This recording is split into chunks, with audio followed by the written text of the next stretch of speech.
Good morning, everybody, and welcome to week number 9 of the fall semester in British Literature, 21-22 English.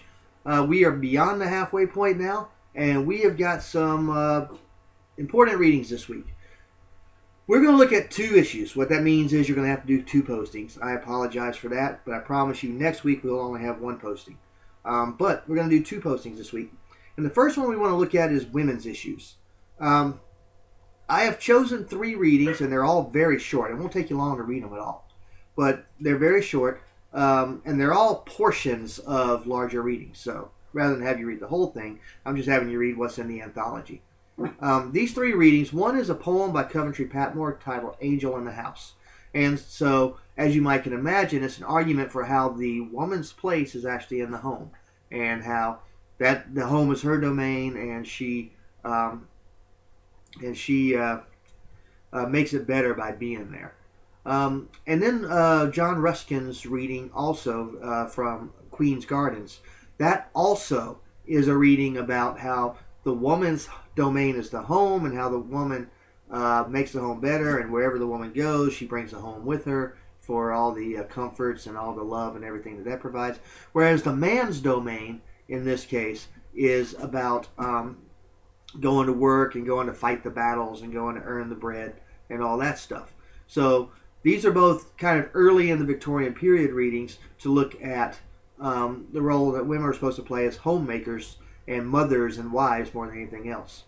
Then we get to Walter Besant, and his reading comes from, I think, the year 1895. And what he's looking at is during the Queen's reign, or it could be 1897 actually. I think it was the Diamond Jubilee. So it's a Diamond Jubilee reading. And what Walter Besant is doing is looking at the ways that women have been given more freedoms since over the previous, or since the beginning of Queen Victoria's reign. Hence the title, The Queen's Reign. And in that reading, he's going to say, hey, women can have certain professions now they couldn't have when Queen Victoria ascended to the throne.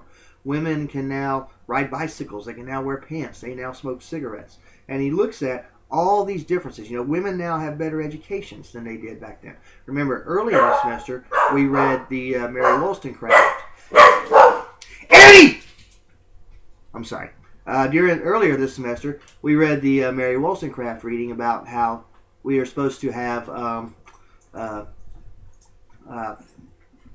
education for women, and how that makes them better wives and mothers. Now, women are getting educations, according to Walter Besant, for careers as well. There's still certain careers that women aren't allowed into, such as being full-fledged doctors and being attorneys, but he predicts that that women will have those careers also, and eventually they do.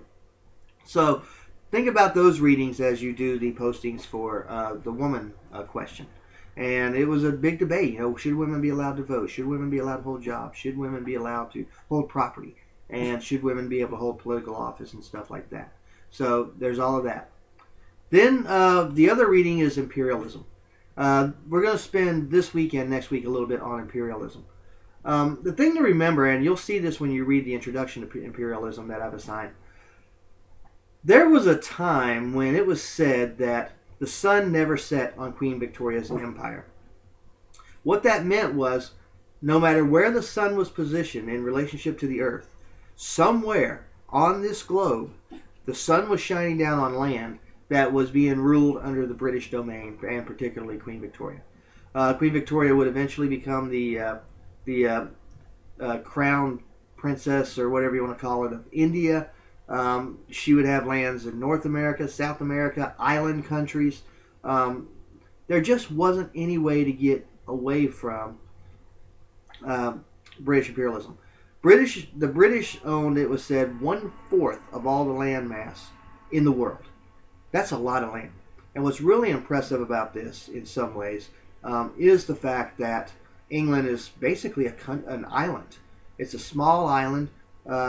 I think it's about the size of Texas, maybe. And then, you know, if you want to call it the British Empire, you've got Scotland and Ireland and Wales. But for that tiny little country to own so much land, it was a source of British pride.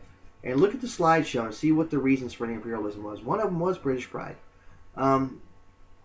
Another was economic reasons for owning the lands. and there were several others.